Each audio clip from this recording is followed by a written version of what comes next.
아담을 찾아오신 하나님이란 제목으로 함께 말씀을 받겠습니다. 아담이 하나님 앞에서 불순종함으로 죄를 지었습니다. 그 이후에 하나님께서 아담을 찾아오시는 장면입니다. 언제 찾아오셨냐면 우리 8절에 말한 대로 그날입니다. 아담이 범죄하고 며칠이 지난 것이 아니라 아담이 범죄한 그날 찾아오십니다. 8절의 모습을 보면 그날 하나님이 찾아오셨는데 바람이 불 때 동산에 거니시는 여호와 하나님의 소리를 듣고 아담이 무서워서 두려워서 하나님을 피하는 장면이라고 이렇게 기록되어 있습니다. 이 8절의 모습이 그냥 우리 한국 성경으로 보여지는 바람이 서늘이 불 때 하나님의 소리가 들리고 그러니까 범죄한 아이 너무 두려워서 피한 것처럼 보입니다만 이 세팅이 어떤 세팅이냐면 하나님이 심판하시는 세팅이에요. 그러니까 여기서 거니신다는 말은 임재를 말해요. 하나님의 현현, 임재를 말하는 것이고 이게 서늘한 바람이 분다 그랬는데 옛날 성경에 서늘하고 되어 있고 그냥 우리 지금 성경에서는 바람이 불 때라고 되어 있는데요. 그냥 이제 이렇게 오후에 바람이 불고 이런 게 아니라 이 배경이 뭐냐면 저녁 때가 된 거죠. 어두컴컴한 저녁 때가 되고 이게 싸늘한 바람이 싹 불어오는 거예요. 왜 어떤 집에 딱 들어갔는데 공기가 차갑단 말이 아니라 분위기 왜 이래? 이러면서 분위기 왜 이래 차워? 이런 말 하잖아요. 그 의미예요.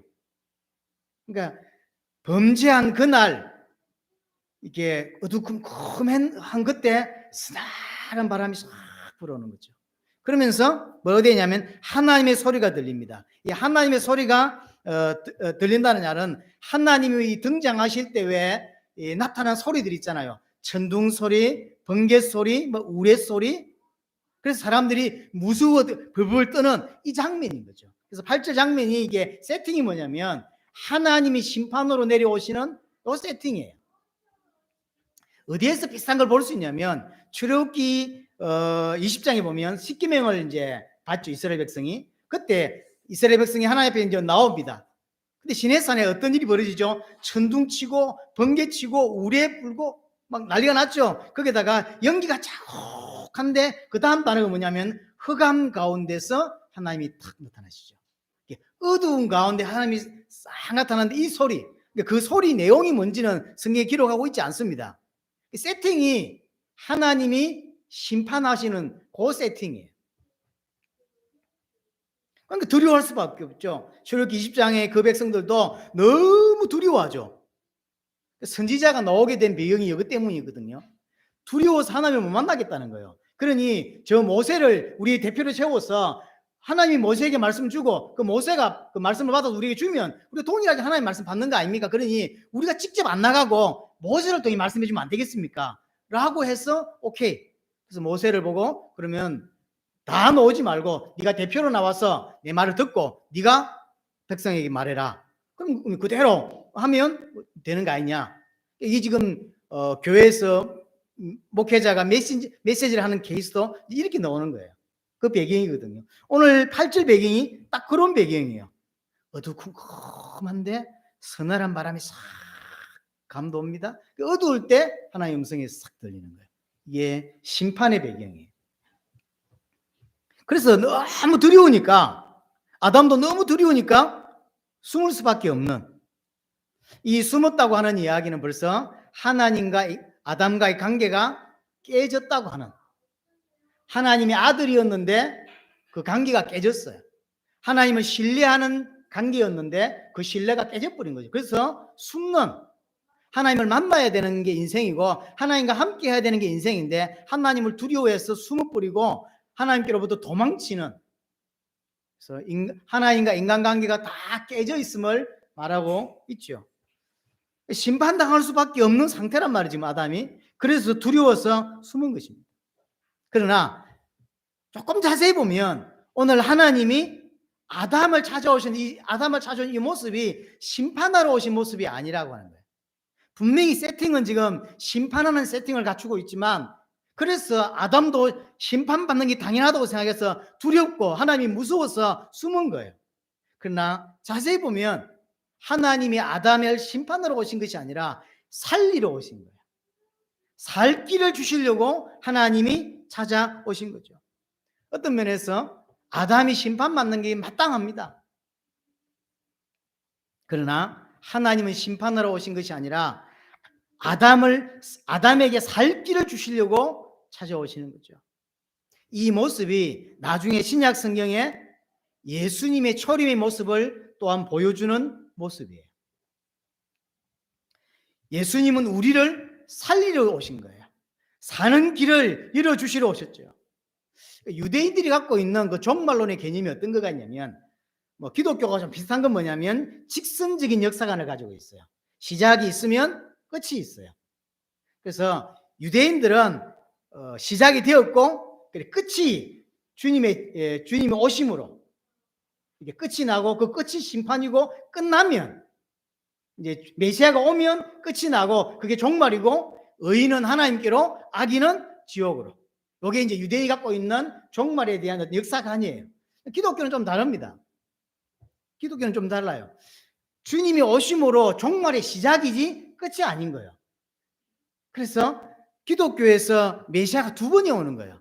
한 번은 역사 중간에 오시고, 두 번째 오실 때 끝이 나는 거예요. 그걸 종말이라고 말해요. 왜 그렇게 하시냐는 거예요. 유대인들은 주님이 한 번 오심으로 모든 게 끝난다고 생각했어요. 주의 오심 있고 끝, 종말.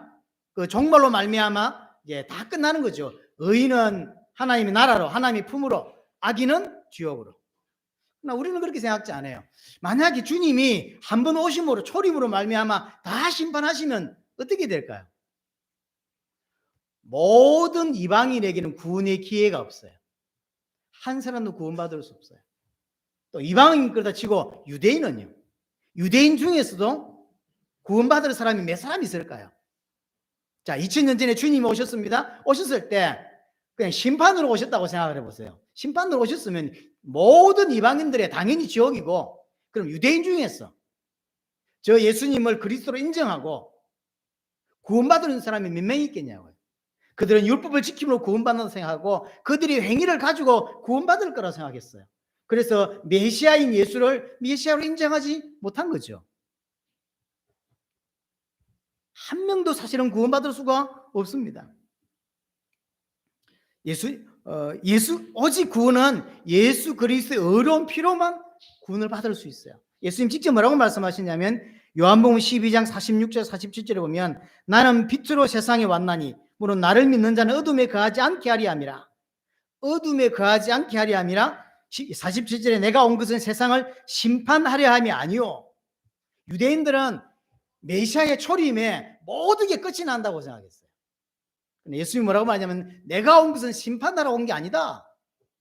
왜 왔죠? 나는 세상을 구원하려 함이니라. 아담은 하나님이 자기를 심판하러 오신 줄로 생각했어요. 근데 그게 사실은 마땅해요. 죄를 지었기 때문에 심판받는 게 마땅하고 마땅하죠. 그러나 하나님이 왜 오셨냐면 아담을 살리시기 위해서, 아담에게 사는 길을 주시기 위해서 찾아오신 거예요. 예수님 또한 우리에게 살 길을 주시려고 찾아오신 것이죠. 오늘 첫 번째, 우리 오늘 본문에서 첫 번째로 좀 붙잡아야 할 부분, 이 부분입니다. 하나님이 나를 살리기 위해서 오신 거예요. 아담을 살리기 위해서 하나님이 오셨고, 나를 구원하시기 위해서 그리스도께서 이 땅에 오셨다고 하는 이야기. 두 번째로 오늘 본문을 통해서 뭘 좀 깨달아야 되냐면 아담과 하나님이 대화하는 장면이 나옵니다. 8절을 다시 보면 8절 후반부에 여호와 하나님의 낯을 피하여 동산 나무에 숨었다라고 되어 있습니다. 그러니까 9절에 여호와 하나님이 아담을 부르시며 그에게 이르시되 내가 어딨냐 이렇게 묻죠. 이게 지금 어떤 의미일까요? 어디 숨었지? 이런 의미인가요? 못 찾겠네? 이런 의미인가요? 아니죠. 네가 어디 있냐 이 말은 못 찾아가지고 야 어느 쪽에 있노? 이 말이 아닙니다. 어떤 상태에 지금 네가 놓여 있냐? 왜 이러고 있냐 이 말이에요. 하나님의 아들로서, 하나님과 함께하는 자로서, 하나님의 축복을 받는 자로서 하나님의 아들의 자리에 있냐? 아니면 불순종해서 죄를 짓고 멸망의 상태에 있냐? 네가 지금 어디 있냐? 또 어디 있어야 되냐? 를 묻는 거죠. 장소를 묻는 의미가 아닙니다. 상태를 묻고 있는 거죠. 그러니까 이제 10절에 아담이 대답을 합니다.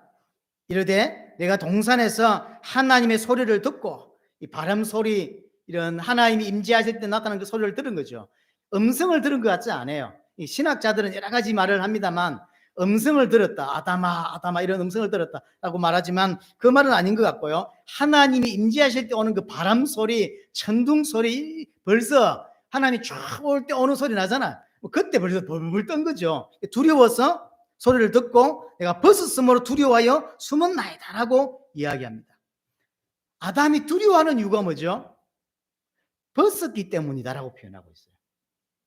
어디 있냐 물었더니 내가 벗어서 너무 두려워서 내가 숨었습니다 라고 대답하죠. 범죄한 아담이 벗었음을 알게 되었고, 벗었으면 뭘 했죠? 2장에서 보면, 마지막 절 보면 무화과 나무 잎으로 치마를 하게 됩니다. 그리고 이제 하나님이 나타나셨습니다. 이때 아담은 벗고 있었나요? 치마를 하고 있었죠. 그런데 벗었다고 이야기를 하고 있어요. 부끄럽다고 생각하고 수치스럽다고 생각해서 치마를 했고, 이 치마를 입고 있는 중에 하나님이 찾아오셨는데 왜 그렇게 숨었냐라고 물으니까 내가 벗었기 때문에 두려워서 숨었다라고 대답하는 거예요. 사실 말이 안 맞는 말이에요. 이게 뭘 의미하는 거냐면 인간이 가지고 있는 윤리, 도덕, 종교, 인간으로부터 모든 교육, 이런 모든 것들의 한계를 보여주는 장면이에요. 이런 것들, 교육이든 율법이든 도덕이든 종교든 이런 것들을 가지고 사람의 수치는, 사람 앞에서는 수치를 가릴 수 있어요. 교육을 잘 받고 또 어떤 사람이 망나니로 살다가 어떤 종교를 만나면서 인생이 완전히 바뀐 사람들이 있잖아요. 완전히 뒤집어진 사람. 그래서 참 저 사람 괜찮은 사람이네, 참 저 사람 훌륭한 사람이네, 참 저 사람 아주 괜찮다, 이런 말을 들을 수 있다니까. 그러니까 내 수치를 내 수치를 사람한테는 가릴 수가 있는 거예요. 그러나 하나님한테는 가릴 수가 없어요. 아무리 종교를 가지고 있어도 인간의 문제, 인간의 수치는 하나님께 가릴 수가 없는 거예요. 아무리 착하게 살아도 구원받을 수 없습니다. 유대인들처럼 아무리 율법을 잘 지켜도 구원받을 수는 없어요. 인간으로부터 시작된 모든 것, 윤리든 도덕이든 율법이든 종교든 어떤 것도 하나님을 만나게 할 수 없습니다. 인간을 구원할 수는 없는 거예요. 여자와 사이에서 부끄러움을 느껴서, 수치스러움을 느껴서 치마를 가렸습니다. 그것은 사람한테는 가능한 거예요. 사람한테는 그걸 가리면 참 괜찮은 사람으로, 참 인물 좋은 사람으로, 참 어려운 사람으로 칭찬받을 수 있어요. 그러나 그것은 하나님께는 해당되지 않습니다. 인간의 노력으로는 절대로 구원받을 수가 없다는 거죠. 유대인들은 율법을 열심히 지키면, 노력을 많이 하면 구원받을 수 있다고 생각했어요. 구원받을 수 있다고. 인간의 행위는 그 아담이 한 치마와 같은 거예요.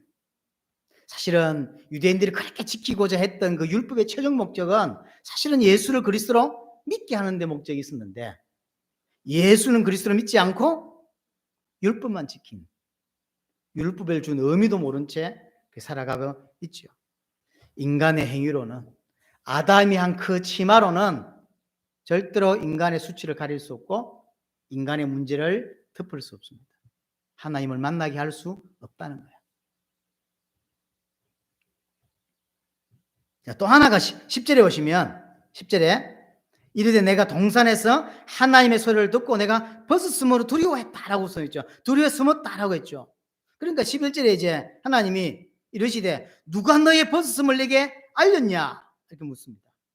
네가 벗었다는 거, 그래서 수치스럽다고 하는데 그걸 네가 어떻게 알았냔 말이에요. 그걸 누가 말해줬냐? 누가 말해줬죠? 하나님인가요? 아니면 사단이 야, 네 벗고 있구나, 얼레리 뭐 이랬나요? 아니요. 아담 자신이요. 그러면 아담은 처음에 하나님이 아담을 처음에 만들 때 잘 만들어 가지고 옷도 지어 줬는가요? 아니요. 하나님 앞에서 여전히 아담은 처음 범죄하기 전에도 벗었고 범죄 후에도 벗었었어요. 범죄 전에도 범죄 후에도 하나님 앞에서의 아담은 심히 아름다운 존재예요. 한 번도 하나님은 아담을 보고 수치스럽다, 네가 민망하다, 네가 부끄럽다 이렇게 말한 적이 없어요. 누구의 생각이냐면 자신의 생각이에요. 내가 벗었다, 그래서 수치스럽다, 부끄럽다라고 하는 것은 생각은 아담 자신의 생각이에요.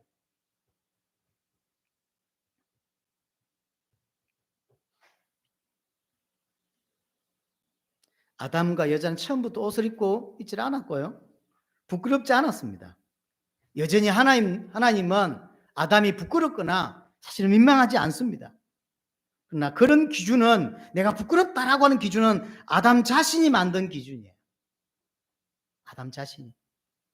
죄로 말미암아 땅의 기준, 죄로 말미암아 육신의 기준이 내게 기준이 되기 시작했어요. 이게 잘못된 기준이에요. 하나님과 상관없는 그 기준으로 하나님을 부끄러워하고요. 하나님과 상관없는 그 기준으로 하나님 앞에서 자랑스러워해요. 잘 생각해 보셔야 돼요. 그러니까 하나님의 기준이 아닌 땅의 기준, 육신의 기준이 그날로 생기기 시작했어요.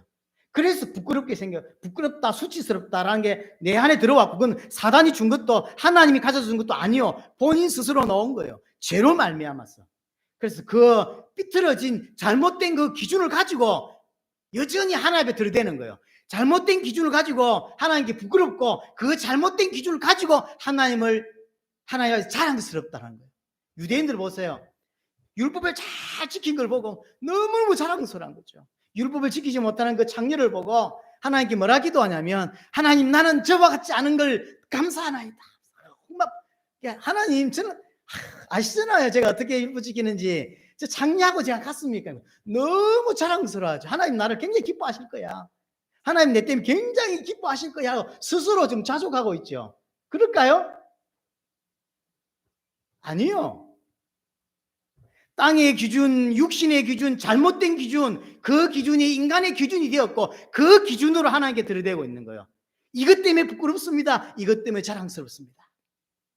여러분들이 하나님 앞에서 뭔가를 복음을 위해서 뭔가를 했을 때 너무너무 자랑스럽고, 그래서 그걸 하나님 앞에 자랑스럽게 떳떳하게 말할 수 있냔 말이에요.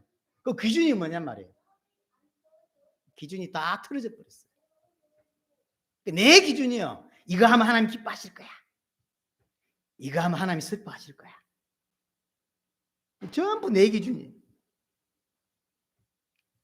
전혀 하나님과 상관없는 기준을 가지고 하나님 앞에서 부끄러워하고 반대로 하나님 앞에서 자랑스러워합니다. 하나님이 기뻐하실 거랍니다. 말씀을 놓친 인간은 하나님과 다른 시선, 하나님과 다른 기준을 가지게 됩니다. 그래서 하나님과 다르게 세상을 봐요. 하나님이 그것이 옳다고 하는데 나는 그렇게 안 보여요. 하나님이 이게 악이라고 말하는데 나는 그게 악으로 안 보이는 거예요. 다른 시선을.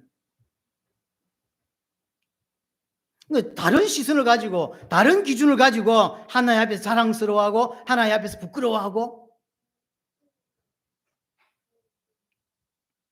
하나님이 보시는 선과 악의 기준이 사라져 버렸어요. 원래는 그렇지 않죠? 창세기 나중에 3장 22절에 보면 선과 악을 구별할 수 있는 존재로 만들어졌더랬어요.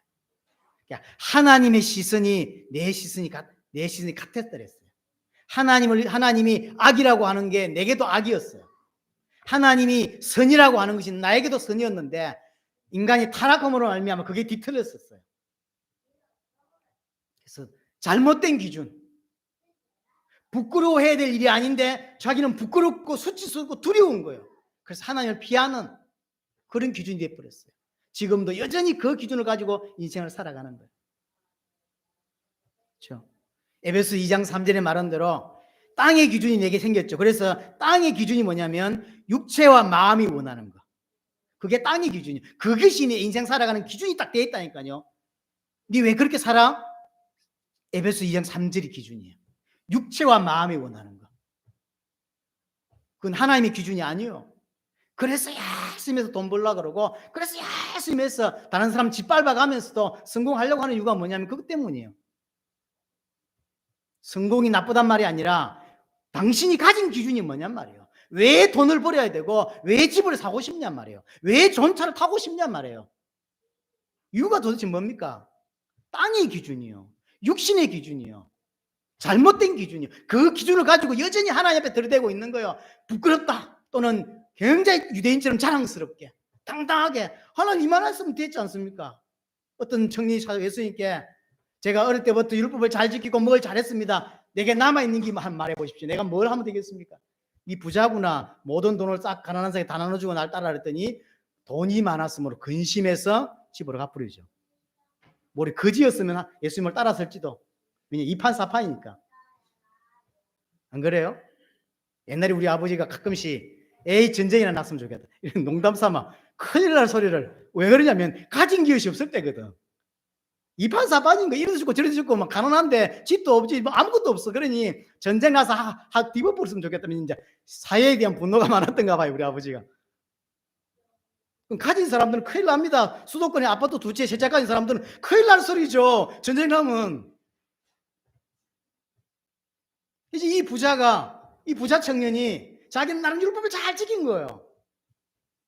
그래 예수님께 자랑하러 온 거지. 근데 뭘 또 하면 될까요? 잘했는데 옛날부터 하던 건데.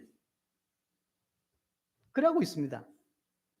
잘못된 기준, 잘못된 시선을 가지고 하나님 앞에 들이대고 있는 거예요.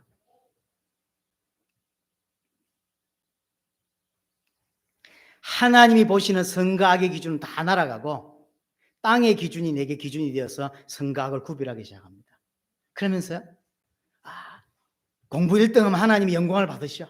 우리가 돈 많이 벌고 성공하면 하나님이 기뻐하실 거야 라는 생각이 드는 거죠. 야, 열심히 애들한테 그래서 꼬십니다. 하나님 기뻐하시. 1등하면 하나님이 기뻐하셔. 하나님 영광이 돼. 선한 영향력을 미칠 수 있어. 어떤 선한 영향력? 자, 내가 공부 1등 했어. 어떤 선한 영향이 간다는 겁니까? 친구들의 예수 믿으면 니도 1등 할 수 있어 이 말이겠지. 나처럼 예수 믿으면 성공할 수 있어. 나처럼 예수 믿으면 질병 치유돼 이 말을 하고 싶은 거겠죠. 선한 영향력. 그럼 전도가 되고 사람들이 교회로 오고, 자 그래서 그걸 듣고 자 전도대 교회로 왔습니다. 예수 믿으면 1등을 하는구나. 예수 믿으면 부자가 되는구나. 예수 믿으면 질병이 치유되는구나. 그래서 예수를 믿는 거예요. 그럼 예수를 믿는 게 맞나요? 아니요. 잘못된 복음을 심는 거예요. 그렇게 믿은 예수가 정말로 성경이 말하는 예수가 맞나요? 아니요. 원래대로는 그래? 그래서 왔다가 질병 치유되는 게 문제가 아니구나. 내 인생 문제가 질병 문제라고 생각했고 내 인생 문제가 인간관계 문제라고 생각했는데 정말로 성경을 들어보니까 성경을 자세히 보니까 내 문제는 사단으로 인해서 죄를 지어 사는 게 단절된 문제였구나. 이게 진짜 문제지 질병이 문제가 아니구나. 난 질병 일평생 안 나와도 좋다. 예수를 그리스도로 믿는 게 맞구나. 이게 맞는 거죠. 전부 사기치는 거예요. 예수 이름으로. 예수 이름 믿으면 치유됩니까? 예수 이름 믿으면 1등 합니까? 예수 이름 믿으면 성공하는 겁니까? 아니라니까요. 근데 제일 큰 문제가 뭐냐면 그렇게 말 듣고 왔다가 진짜 그 응답을 받았을 때 이 사람은 영원히 구원받을 가능성이 없어요. 큰일 나는 거예요. 그렇죠? 질병 때문에 내지어떤 문제 때문에 예수 믿기 위해 집에 교회로 왔는데 교회 다니고 한 달 만에 그 문제가 딱 해결됐을 때 어떤 생각이 들죠? 그 사람은 진짜 예수가 누군지 모르는데 예수 믿었더니 이렇게 됐구나 하고 응답이라고 생각한다고. 그 사람은 진짜 복음 들을 가능성이 앞으로 없어져요. 큰일 나는 거예요. 정말로. 그렇겠죠.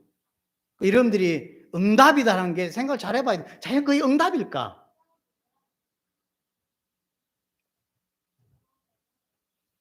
하나님 묻습니다. 벌거벗었으면 누가 네게 말했냐? 또 내가 부끄럽다고 했냐? 이 말이거든요. 아담이 벗은 걸 보고 내가 부끄럽다, 내가 민망스럽다 그런 적 있냔 말이에요. 없어요. 그럼 그건 언제 누가 생긴 겁니까? 누가 준 겁니까? 자신이 만든 거예요. 그래서 11절에 하나님의 기준을 말해줍니다. 11절에 이르시되 누가 너의 벗어섬을 내게 알렸느냐 이러면서 내가 네게 먹지 말라 명한 그 나무 열매를 내가 먹었느냐. 뭐 때문에 두려워해야 되죠? 두려워해야 된다면, 만약에 숨어야 된다면 뭐 때문에 숨어야 되죠? 이것 때문이에요. 내가 네게 먹지 말라 명한 그 나무 열매를 내가 먹었냐. 이거 먹지 말라고 했는데 먹었단 말이에요. 불순종. 이게 죄입니다. 정말로 하나님을 두려워해야 될 것은 벗었기 때문에 두려워해야 될 것이 아니라 하나님의 말씀에 순종하지 않았기 때문에 두려워해야 돼요. 하나님께 순종하지 않고 불순종하고 불신을 것을 두려워하고 그걸 무서워하고 그래야 되는 거예요. 하나님의 명령을 어긴 거. 이것이 우리가 성도가 두려워해야 될 일인데, 진짜 두려워해야 될 건 두려워하지 않고 잘못된 기준으로 두려워하고 잘못된 기준으로 하나님께 나아가고, 불순종은 죄의 근원이에요. 사실은 순종은 신앙의 시작인 거죠. 우리의 신앙, 내가 신앙을 가졌다라고 하는 것은 그분 앞에 순종하기 시작하는 거예요. 하나님의 말씀이 절대적 기준입니다. 왜 그러냐면 하나님은 절대적으로 선하시고 절대적으로 어렵고 그의 결정은 절대적으로 옳습니다. 근데 우리는 지금 잘못된 기준이 들어와 있단 말이에요. 육신의 기준, 땅의 기준이 지금도 여전히 우리에게 좀 있단 말이에요. 그러니까 우리 생각에 어떤 결정과 하나님의 어떤 말씀이 이해되지 않는 게 있죠. 그건 내 기준이기 때문에요. 나는 옳지 않아요. 나는 어렵지 않습니다. 나는 잘못된 기준이 들어와 있는 사람. 그래서 내가 판단할 때 저게 옳은데 하나님은 그렇게 안 한다고. 어떤 건 하나님 그렇게 하라는 거예요. 예를 들어서 이스라엘 백성이 가나안을 들어갈 때 가나안의 모든 사람을 다 죽이라 그랬어요. 사랑의 하나님이 다 죽이면 됩니까? 라고 하지만 그건 우리 생각인 거예요. 잘못된 기준을 가지고 있는 우리 생각이고 하나님 보실 때는 다 죽여야 되는 거예요. 그게 어렵고 그게 옳은 거예요. 그럼 하나님 그게 옳다고 말한 것은 그게 옳은 거여야 돼요. 우리는 거기에 대해서 가타부타 할 수 있는 자격이 없어요. 하나님은 옳다, 옳은 거예요. 그게 우리여야 돼요. 그게 신뢰예요. 근데 머리가 뭐 좋지도 않으면서 자꾸 따지거든 하나님께. 왜 그게 왜 그래요? 난 이해가 안 되겠어. 이해가 안 되면 안 믿으려고 그러고. 아주 나쁜 거예요. 이 창세기 3장 때문에 인간에게 들어온 거죠. 우리는 선과 악을 구분할 수 있는 눈을 잃어버렸다니까요. 선과 악을 구별할 수 있는 시선을, 기준을 잃어버렸어요. 그래서 하나님 말씀만이 우리의 기준입니다. 이어서 설명해야 될 게 좀 있긴 한데 그건 다음 주에 좀 더 하기로 하고요. 자, 하나님께서 아담과 하와에게 이야기를 합니다. 12절에 보세요. 아담이 이르시되 이제 네가 이것을 먹었냐 물으니까 12절에 아담이 이르되 하나님이 주셔서 나와 함께 있게 하신 여자 그가 그 나무 열매를 내게 춤으로 내가 먹었나이다.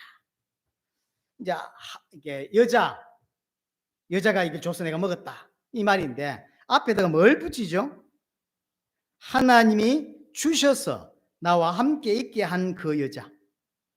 이게 핑계를 보이기는 여자한테 돌리는 건데 살짝 하나님께 핑계를 대죠. 하나님이 안 주었으면 안 먹었을 건데 이 말이죠. 이게 인간인 것 같아요. 죄 지은 인간의 모습이죠. 이제 사실은 이게 가로 열고 내가 언제 만들어 달라 했습니까? 나를 갑자기 기절시켜 놓고 내 갈비뼈를 빼가지고 만들어 놓고 내가 막 만들어 달라고 했습니까? 뭐 내가 원한다고 했습니까? 아무 내가 원원도 하지 않고 자기 마음대로 나를 기절시켜 가지고 여자 만들어 놓고 그 여자 때문에 결국 내가 이렇게 안 됐습니까? 여자 때문인데 결국 원인 제공자는 하나님이라고 말하고 있는 거죠. 성질 같은 이 새끼가 막 이렇게 하면 나가야 되는데 전능하신 팔로 한번 휘둘러야 되는데 하나님은 안 하시죠. 왜? 살리러 오셨거든요. 살리러. 이게 예수님의 초림이랑 똑같은 거예요. 예수님이 이 땅에 오셔서 그리스도로 오셔서 십자가 달리실 때 사람들이 막 욕을 하고, 아니 뭐 신은 구원 못하면서 다른 사람은 구원하냐 욕하고 침 뱉고 가시관 씌워가지고 막 피 흘리게 만들고 뛰어내려 봐 그럼 내 믿어줄게 놀리지 뭐. 우리 성질 같았으면 기다려 이러고 탁 뛰어내려가지고 번개를 막 안 그래요? 보는 머리에다 막 번개를 막 그래야 되는데 안 그러죠. 왜냐하면 살리러 오셨거든요. 나를 살리러 오셨기 때문에. 이 모습이 딱 두 개가 이렇게, 모세는 처음에 그걸 생각하고 쓴 건 아니에요. 하나님이 그렇게 쓰게 하신 거예요. 왜냐하면 이게 나중에 오실 메시아를 설명하고 있는 거예요. 여자에게도 이제 핑계를 여자에게 대니까 13절에 여호와 하나님 여자에게 이르시되 네가 어찌하여 이렇게 하였느냐. 여자가 대답합니다. 뱀이 나를 깨물어 내가 먹었나이다. 핑계를 대죠. 다행스러운 건 아담처럼 하나님 핑계를 댈 게 없어서 안 된 건지, 아니면 뭐 아담이 무슨 선수를 쳤기 때문에 안 한 건지 모르겠지만 그냥 뱀이 그랬다. 아무 소리를 안 합니다. 나중에 이야기하겠지만 아무 소리를 해본들, 야 이 새끼야 내가 너를 어떻게 만들었는데, 해본들요 전혀 도움이 되지 않아요. 왜냐하면 살리러 오셨지 심판으로 오신 게 아니거든요. 우리에게 사는 길을, 정확하게는 아담에게 사는 길을 좀 이야기합니다. 이것은 우리에게도 적은 게죠. 사는 길을 이야기를 합니다. 14절에 그래서 뱀을 심판하는 장면이 나오죠. 여호와 하나님이 뱀에게 이르시되 네가 이렇게 하였으니, 뱀에게는 안 묻죠. 야, 니 왜 그랬어? 물어봐야 되는 거 아닙니까? 안 물어요. 왜 안 묻죠? 하나님 뱀이 누군지 아니까. 그렇죠. 그래서 왜 그랬냐 묻지도 않고 바로 심판을 합니다. 내가 모든 가축과 들의 모든 짐승보다 더욱 저주를 받아 배로 다니고 살아있는 동안 흙을 먹을지니라. 이게 좀 자세히 보면 두 가지 이야기를 했어요. 하나는 배로 다닌다는 거죠. 다른 어떤 짐승보다 더욱 저주를 받아서 배로 다니고, 그리고 이제 흙을 먹는다 이렇게 돼 있어요. 이게 만약에 지금 뱀이 흙을 먹는 게 맞다면 원래 옛날 뱀은 도마뱀처럼 다리가 있었겠구나라고 예상할 수 있죠. 그래서 옛날 그림을 보면요, 중세 시대 때 했던 그림들 보면 창세기 3장에 나온 뱀이 다리가 있는 게 있어요. 그걸 상상을 한 거죠. 근데 그 말이 아닌 것 같아요. 그런 말이 아니에요. 왜냐하면 두 개 다 맞아야지. 그러면 원래 다리가 있어갖고 이렇게 또 모세가 뱀은 이렇게 다리가 있었고 그 다음에 뱀은 흙을 먹어, 이런 지식이 있어서 쓴 게 아니란 말이에요. 자세히 보면 이건 문자가 아니라 상징이에요. 앞뒤가 안 맞는 상징이에요. 문자가 아니에요. 뱀이 흙을 먹나요? 제가 알기로는 안 먹어요. 흙을 먹지 않습니다. 그러니까 이게 상징이라는 거죠. 그럼 뱀이 흙을 먹는다는 것, 그러면 이제 앞에 것을 먼저 정리하고 하자면 원래 다리가 있었는가 잘 몰라요. 그러나 제 개인적으로 생각할 때는 원래 뱀은 지금 보면 뱀하고 거의 차이가 없다고 생각합니다. 원래 배로 다녔어요. 또 흙을 먹지도 않아요. 이게 무슨 의미냐면 하나님이 뱀을 낮추시는 장면이에요. 아주 수치스럽게 하고 굴욕, 그다음에 심판, 이런 의미예요. 가장 지혜로웠던 뱀이었어요. 가장 수치스럽게 만들어버린 거죠. 하나님이 심판하시는 거죠. 그 뱀의 교만을 꺾으시고 깨뜨리시고 가장 낮은 상태가 됐다는 거죠. 다음 주에 보게 될 부분인데요. 아담에게 이야기, 너는 흙이니 흙으로 돌아갈 때, 이 같은 의미예요. 하나님이 인간을 얼마나 높게 만드셨는지 몰라요. 그런데 흙으로 돌아간다, 이 말은 아예 낮춰버린 거예요. 인간의 범죄가 얼마나 큰지, 얼마나 무서운 것인지를 말해주고 있는 거예요. 뱀을 지금 심판하시고 저주하시고 아주 비참한 상태, 낮은 상태로 만든다고 하는 의미입니다. 그게 1차적인 의미예요. 또 하나 여기서 2차적인 의미라고 설명하기는 좀 그렇지만 한 가지 나온 김에 좀 설명하고 가야 될 게 있는데, 그게 뭐냐면 옛날에 이제 우리 선배들이나 신학자들이 우리 창세기 3장 19절에 보시면 아까도 말했듯이 너는 흙이니 흙으로 돌아간다라고 표현하죠. 인간이 흙으로 돌아갔잖아요. 그래서 뱀이 흙을 먹는다는 이야기는 결국 인간을 공격한다는 이야기다, 이렇게 이제 신학자들이 해석을 하셨었어요. 근데 틀린 말은 아니지만 그럼 인간만 흙으로 만들었나요? 아니요. 2장 19절에 보면 가축도 짐승도 나라의 새도 인간도 전부 흙으로 만들었어요. 결국 이 말은 어떤 말이냐면 잠시 동안이긴 하지만 이 구원을 위해서 하나님이 사단에게 세상을 장악할 수 있는, 세상을 이렇게 주무를 수 있는 권세를 허락하셨다고 봐요. 원래 전 세계를 대리 통치하는 자가 누구였죠? 아담이었어요. 그래서 아담을 넘어뜨린 사단이 전 세계를 다스리는 거죠. 원래 조폭들 세계 그런 게 있잖아요. 이쪽 지역의 대빵을 다른 사람에서 이기면 다 먹는 거거든. 이런 거예요. 원래 아담이 전 세계를 장악하는 대리 통치자였어요. 그러나 대리 통치자인 아담이 사단에게 넘어짐으로 그것을 사단이 장악하게 되는. 그래서 누가복음 4장에 보면 예수님과 사단과 대화가 나와요. 뭐라고 표현하고 있냐면 내게 넘겨줬다. 이 세상을 내게 넘겨주지 않았냐라고 사단이 예수님께 말하죠. 여기서 나온 이야기예요. 잠시 동안이긴 하지만 일시 동안이긴 하지만 사단이 세상을 장악하게 되는 거예요. 그래서 이 세상 주인, 이 세상 임금, 이 세상 신이 누구죠? 사단이에요. 근본적으로는 하나님이 주인이죠. 근본적으로는 하나님이 주인이지만 실제로 보이는 부분에서 주인은 사단이에요. 사단이 거짓말한 건 아닙니다. 그래서 뭐 2차적인 의미는 아니지만 나온 짐에 생각해야 될 부분. 그래서 사실은 지금도 전 세계 문화, 생각, 사람들의 사상 모든 것들을 사단이 딱 쥐고 있는 거예요. 그건 아담의 범죄로부터 결국 시작된 일이에요. 주님이 재림하실 때 사단은 완전히 심판을 받게 되고 갇히게 되는, 지옥으로 갇히게 되는 것입니다. 자, 그러면서 15절 이걸 원시복음이라고 이야기합니다. 아담이 사는 길, 인간이 사는 길을 설명했죠. 15절에 내가 너로 여자와 원수가 되게 하고 내 후손도 여자의 후손과 원수가 되게 하리니 여자의 후손은 내 머리를 상하게 할 것이요 너는 그의 발꿈치를 상하게 할 것입니다. 원시복음이라고 합니다. 대조를 시키고 있습니다. 뱀과 여자, 뱀의 후손과 여자의 후손, 이렇게 이제 대조를 시키고 있습니다. 그런데 마지막에 여자의 후손이 뱀의 후손을 머리를 상하게 해야 되는 게 맞죠. 왜냐하면 뱀과 여자, 뱀의 후손과 여자의 후손이 맞잖아요. 그러면 여자의 후손이 뱀의 후손의 머리를 상하게 해야 된다라고 하는 것이 더 맞는데 그렇게 하지 않죠. 여자의 후손이 와서 뱀의 머리를 상하게 한다는 거예요. 약간 안 맞는 듯한 느낌들이 있죠. 여기서 그러면 여자의 후손은 메시아고 뱀은 사탄이 맞고 그럼 뱀의 후손은 누구죠? 뱀에게 붙잡혀 있는 불신자죠. 불신자. 흙에 속한 자, 육신에 속한 자, 땅에 속한 자라고 표현하는, 성경에서 표현하는 겁니다. 그래서 여자의 후손은 뱀의 후손을 망하게 하려고 한 게 아니에요. 그래서 이렇게 약간 안 맞게 대조를 하고 있는 거예요. 여자의 후손은 뱀을 상하게 하는 거예요. 뱀의 후손은 말 그대로 불신자예요.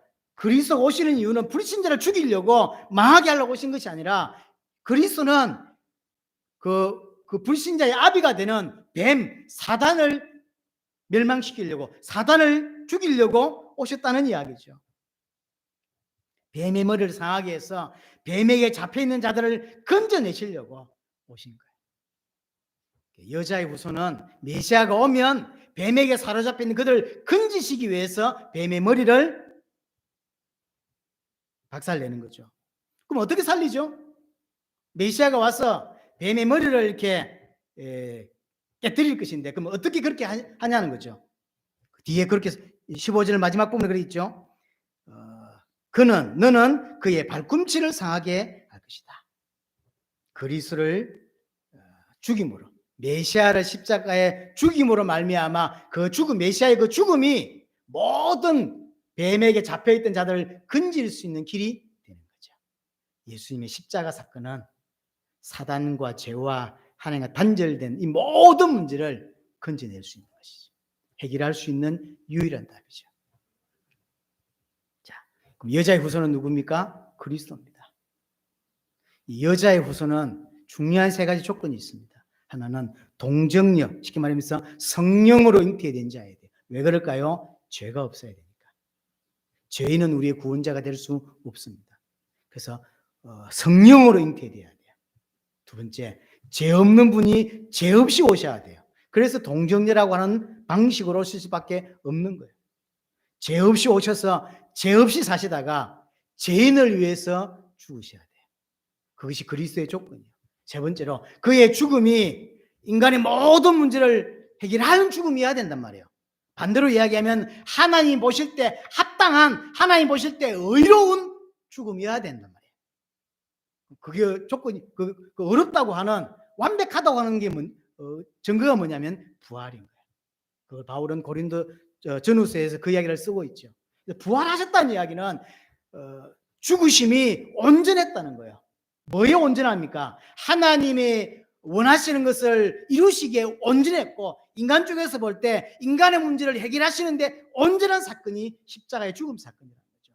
온전했기 때문에 부활하실 수 있었어요. 온전하지 못했으면, 만약에 죄인이었거나 죄인이 아니었어도 어려운 자였어도 죄를 중간에 지었거나 예수님이 죄를 지은 적이 있거나 그랬으면, 불순종했거나 이랬으면 그가 죽었어도 부활할 수 없다는 이야기예요. 그래서 성령으로 잉태하셔야 되고, 죄가 없어야 되고, 그리고 그의 재물이, 그 당신의 몸을 제물로 드렸잖아요. 그것이 온전해야 된다는 거죠. 그 증거가 부활인 거예요. 누가 이 일을 감당하시냔 말이에요. 예수님이에요. 예수가 그리스도인 거죠. 동정녀 몸에서 탄생하셨고, 죄 없이 오셨고, 죄 없이 사시다가 죄인을 위해서 죄 자체가 되셔서 십자가에서 하나님의 심판을 대신 받으시고, 그가 온전했다는 증거로, 그가 드린 제물이, 당신의 몸으로 드린 제물이 온전했다는 증거로 부활하신 것이죠. 그가 예수입니다. 예수가 그리스도인 거죠. 여러분들과 소화하고 계속 더 성장하고 깊어지는 은혜가 여러분 있게 되기를 바랍니다.